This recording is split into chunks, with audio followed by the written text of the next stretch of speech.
अबू सुलेमान ने मुझे नाउम्मीद नहीं किया। अल्हम्दुलिल्लाह मैंने बराबर अल्लाह से उनके लिए दुआ की। हजरत अबू बकर सिद्दीक रजी अल्लाह अन्हु की खिलाफत के दौर में इस्लामी सल्तनत तेजी से फैल रही थी।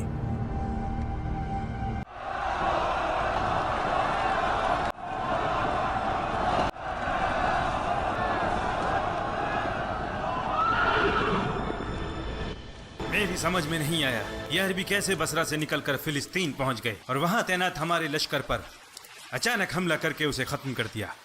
फिर वो यरमुक वापस आते हैं और वहां खड़ी हमारी फौज को खबर तक नहीं होती। कैसे हो सकता है ये, कैसे? लेकिन इस दौरान हजरत अबू बकर सिद्दीक रजी अल्लाह अन्हु की तबीयत बहुत खराब हो गई। आप लोग तो मेरी हालत देख ही रहे हैं। ऐसा लगता है कि मेरा वक्त करीब आ चुका है। आपस में से ही किसी को अमीर चुन लो जो आपको पसंद हो। अगर आप मेरे रहते ही अमीर चुन लेंगे तो मेरे बाद आपके बीच कोई इख्तिलाफ न होगा। हजरत अबू बकर सिद्दीक रजी अल्लाह अन्हु मुसलमानों को अपना खलीफा चुनने का हुक्म देते हैं। आप लोग आपस में मशवरा करो और किसी को चुन लो। जिसको भी चुनोगे उसमें मेरी मंजूरी होगी। आप सब इसके लायक हैं इंशाअल्लाह। जहाँ तक मेरी बात है मैं इन मामलात से दूर ही रहना चाहता हूँ। मुझे इससे आज़ाद ही रखो। लेकिन हजरत उमर पहले ही खलीफा के चुनाव के लिए मशवरा देने से इनकार कर देते हैं।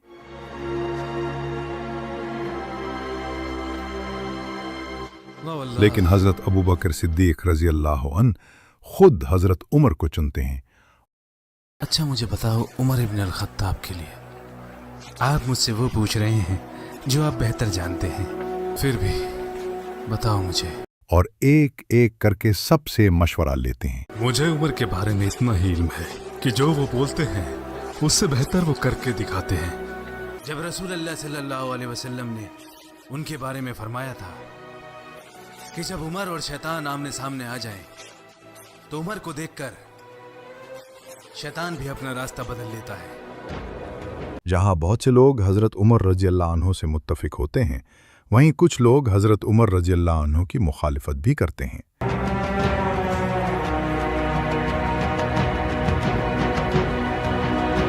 या अबा बकर, अच्छा मशवरा अल्लाह के रसूल और मुसलमानों की मसलिहत के लिए होता है। जिससे मशवरा लिया गया हो वो ईमानदारी बरते।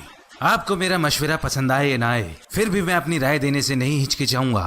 उमर बहुत ही सख्त और शदीद हैं। क्या लोग उनकी सख्ती बर्दाश्त कर पाएंगे? अपने रब को क्या जवाब दोगे जब वो आपसे इस बारे में सवाल करेगा? उठाओ मुझे।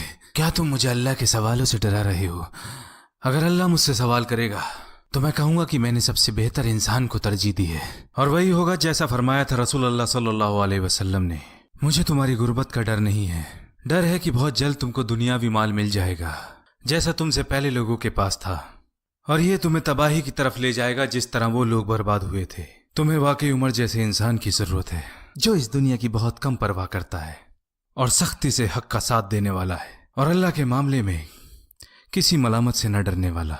हजरत उमर रजी अल्लाह अन्हु को खुद भी ये मालूम नहीं था कि हजरत अबू बकर रजी अल्लाह अन्हु ने उन्हें खलीफा चुन लिया है। या माशरल मुस्लिमीन, मेरी बात सुनो। क्या तुम उस पर राजी हो जो मैंने तुम्हारे लिए चुना?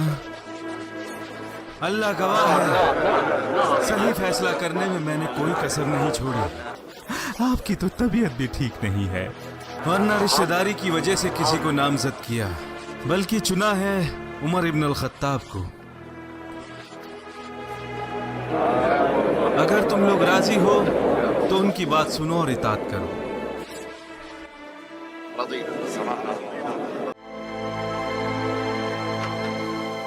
आप कम से कम मुझसे तो इसका मशवरा ले सकते थे। आपने तो इस बारे में कोई बात ही नहीं की। वल्लाही मैं ये सब नहीं चाहता। पता होता कि आप चाहते हैं तो कभी नामजद नहीं करता। रसूलुल्लाह के सहाबा भी आपके नाम पर राजी हैं। अगर मुझे तुमसे तलवार के जोर पर भी मनवाना पड़ता तो भी मैं ये करता। इसलिए अब खामोश हो जाओ और मेरी बात सुनो। अल्लाह से डरना उमर। क़यामत के दिन उन्हीं लोगों के अमाल उन्हें बचाएंगे जिन्होंने दुनिया में हक का साथ दिया। जब हक को कल तराजू में तोला जाएगा तो उसी की अहमियत सबसे ज्यादा होगी। जब कभी तुम जन्नती लोगों को याद करो तो कहना मुझे डर है कि शायद मैं इन लोगों के साथ ना जा पाऊं। और जब तुम दोस्त की लोगों का जिक्र करो तो कहना मुझे उम्मीद है कि मैं इन लोगों के साथ नहीं जाऊंगा। इस तरह आपको उम्मीद भी रहेगी और आप खौफज़दा भी रहेंगे।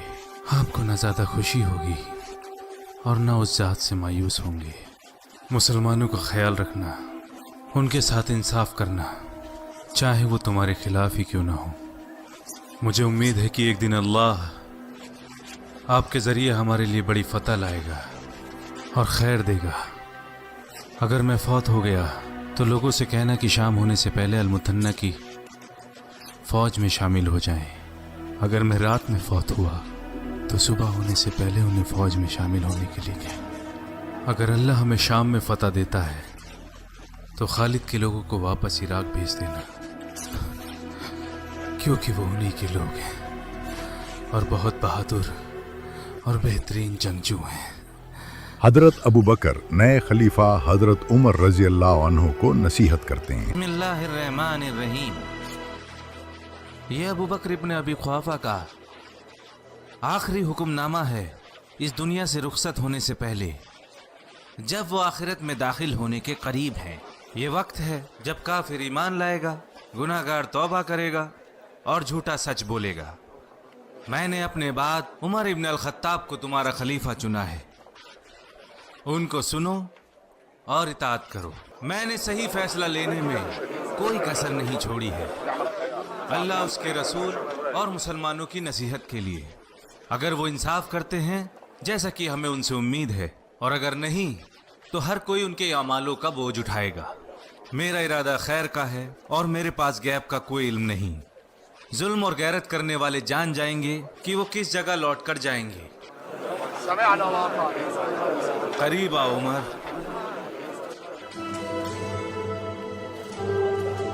اپنا ہاتھ بڑھاؤ تاکہ ہم بیعت کر سکیں۔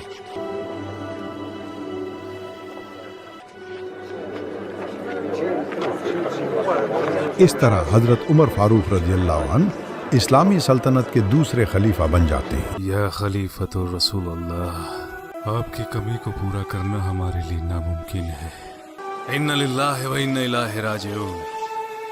اللہ تعالیٰ آپ پر اپنی رحمت عطا کرے۔ ابا بکر رحمك الله يا رحمك الله۔ آپ رسول اللہ کے سب سے قریبی دوست اور مشورہ کار صحابہ رہے ہیں، اور جیسا رسول اللہ نے آپ کے بارے میں فرمایا، بدن میں کمزور لیکن اللہ کے حکم کی اطاعت کے لیے سب سے مضبوط۔ اللہ آپ کو اپنے نبی محمد کی صحبت نصیب کرے۔ اللہ آپ کو اور ہمیں اجر دے اور آپ کے بعد ہمیں بھٹکنے سے بچائے۔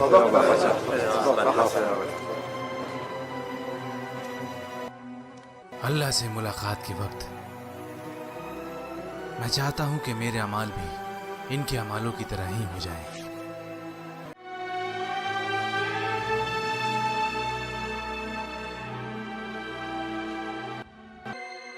حضرت ابو بکر رضی اللہ عنہ کی وفات کے بعد حضرت عمر رضی اللہ عنہ نے خلیفہ کی حیثیت سے پہلی مرتبہ اپنی قوم سے خطاب کیا۔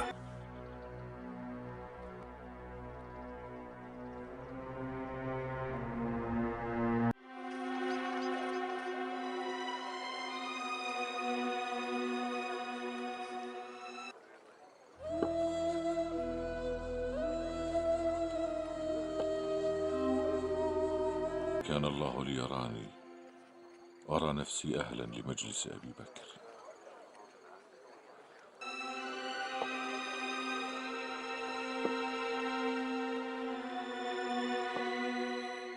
تمام تعریفیں اللہ کے لیے ہی ہیں جو اس نے خود کے لیے بیان کی ہیں، اور ان کے نبی محمد صلی اللہ علیہ وسلم پر ہمارا سلام۔ اللہ کی رحمت ہو ابو بکر صدیق پر، جنہوں نے یہ امانت لوگوں تک پہنچائی، اپنی امت کی اصلاح کی، اور بغیر کسی الزام کے اس دنیا سے رخصت ہوئے، اور ایسی مثال قائم کی جس کی پیروی ہمارے لیے مشکل ہے۔ جب بھی ہم نے نیک کاموں میں ان سے آگے بڑھنے کی کوشش کی، خود کو ہمیشہ ان سے پیچھے ہی پایا۔ تو کوئی کیسے ان کی برابری کر سکتا ہے؟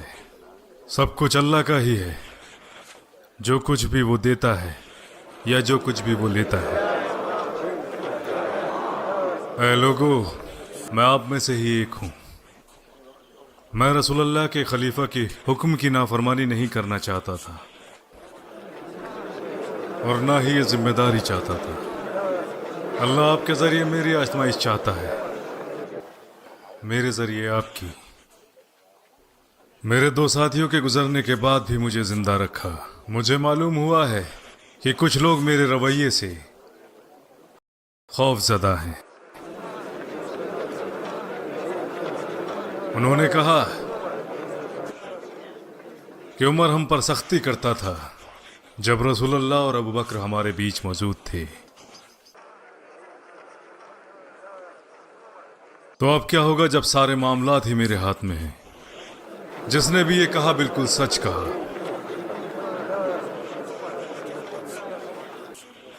रसूलुल्लाह के साथ में उनका एक खादिम था। नरमी और हमदर्दी में उनका कोई सानी ना था। और जैसा अल्लाह ने आपके बारे में फरमाया, मोमिनों पर निहायत रहम करने वाले और मेहरबान। मैं उनके लिए एक मयान से निकली हुई तलवार था। जो वो चाहते तो मयान में रख सकते थे या इस्तेमाल कर सकते थे। फिर अबू बकर मुसलमानों के खलीफा बने। आप तो जानते ही हैं कि वो एक बहुत नरम दिल, रहीम और करीम थे। मैं उनका भी खादिम था और मेरा सख्त रवैया उनकी नरम दिली के साथ था, बिल्कुल उसी तलवार की तरह जिसे वो चाहते तो इस्तेमाल करते या फिर मयान में ही रख सकते थे। मगर अब सारी जिम्मेदारी मेरे कंधों पर है लोगों। तो अब आप लोगों को मालूम होना चाहिए कि मेरी सख्ती 2 गुना हो गई है। लेकिन ये सिर्फ जुल्म और नाइंसाफी के खिलाफ होगी। जहां तक अच्छे साबित कदम और दीनदारों की बात है तो मैं उनके साथ इससे भी ज्यादा नरम हूं जितना वो आपस में नरम है। ओ अल्लाह ही जो किसी के हकूक छीनेगा या नाइंसाफी करेगा, मैं उसे तब तक नहीं बख्शूंगा जब तक कि उसका चेहरा जमीन पे न रगड़ दूं। उसके बाद मैं अपना चेहरा जमीन पर रगड़ दूंगा उन लोगों के लिए जो इंसाफ पसंद और कानून पसंद है। मैं आपसे कुछ वादा करना चाहता हूं जो पूरे ना होने पर आप मुझसे पूछ सकते हैं, मैं जवाब दूंगा। मैं वादा करता हूं कि आप लोगों के हिस्से से कभी कुछ न लूंगा सिवाय उसके जिस पर मेरा हक है। मैं वादा करता हूं कि आपकी आमदनी में भी इजाफा होगा इंशाअल्लाह ताला। मैं आपके सारे मसलों को सुलझाऊंगा और आप पर जो भी कोई खतरा होगा वो पहले मुझसे होकर गुजरेगा। और अगर आप फौज के साथ घर से दूर हैं तो मैं तुम्हारे अहलो अयाल की देखभाल करूंगा एक बाप की तरह। जहां तक बैतुल माल की बात है तो उसकी निगरानी में कोई कमी न रहेगी। अगर मेरे पास काफी है तो मैं बैतुल माल से कुछ न लूंगा, और जब मेरे पास कुछ न हो तो मैं सिर्फ उतना ही लूंगा जितना जायज है। अल्लाह से डरते रहो अल्लाह के बंदो, और तुम्हारे मामलात देखने में मेरी मदद करो। ऐ लोगो, सुनो समझो मैं क्या कह रहा हूं। उसके बाद हजरत उमर रजी अल्लाह अन्हु मशवरे का हुक्म जारी करते हैं। जब अल्लाह अपने रसूल को मशवरे का हुक्म दे सकता है, जबकि हम में से कोई भी रसूलुल्लाह की तरह हिदायत याफ्ता नहीं है। हम तो आम लोगों की तरह हैं जो अपनी राय कायम करेंगे। सही भी हो सकती है और गलत भी। जब एक इंसान अपनी राय को तरजीह देता है तो वो गलती करता है और चारों तरफ से परेशानियों में घिर जाता है। तब वो और मुसलमानों की जमात कमजोर पड़ जाती है। मगर जब एक जमात अपनी राय कायम करती है और बाद में पता चलता है कि वो गलत है, तो गलतियों को सुधारना आसान हो जाता है, क्योंकि ये पूरी जमात का फैसला है। इसमें किसी एक को जिम्मेदार नहीं ठहराया जा सकता। तब जमात और इसके अमीर मजबूत होंगे और बगैर शूरा के लिए गए फैसलों का नतीजा ज्यादातर सही नहीं होता। एक इंसान का फैसला कच्चे धागे की तरह होता है। 2 लोगों की राय भी आपस में उलझ कर रह जाती है, जबकि 3 लोगों की राय एक मजबूत रस्सी की तरह होती है। इसके साथ ही मैं अपनी हिकमत का आगाज करूंगा। ये आपका हक है और आपकी और मेरी जिम्मेदारी है। इसके बाद हजरत उमर रजी अल्लाह अन्हु अपने बेटों की तरबियत फरमाते हैं। आप लोग जानते हो मैंने आपको यहाँ क्यों जमा किया है?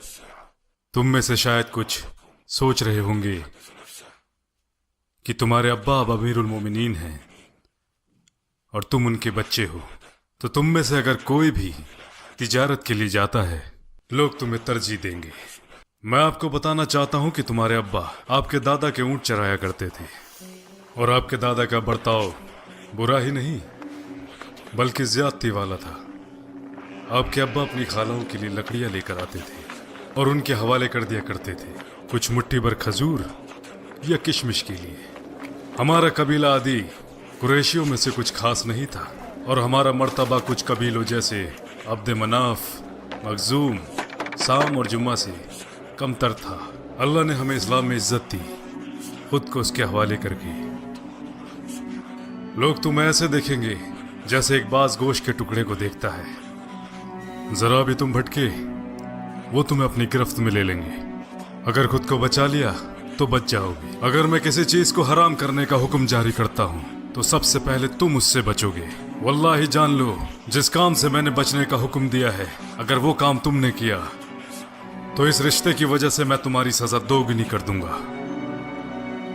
इसलिए मैं तुमसे कहना चाहता हूं, तुम्हारे अब्बा मुस्लिम जमात के अमीर हैं, ये कभी ना सोचना, ताकि तुम में और दूसरों में कोई फर्क न रहे। समझ गए मैंने क्या कहा? हजरत उमर रज़ियल्लाहु अन्हु के खलीफा बनने के बाद इस्लामी फुतूहात किस तरह जारी रहीं, जानने के लिए चैनल को सब्सक्राइब कर लें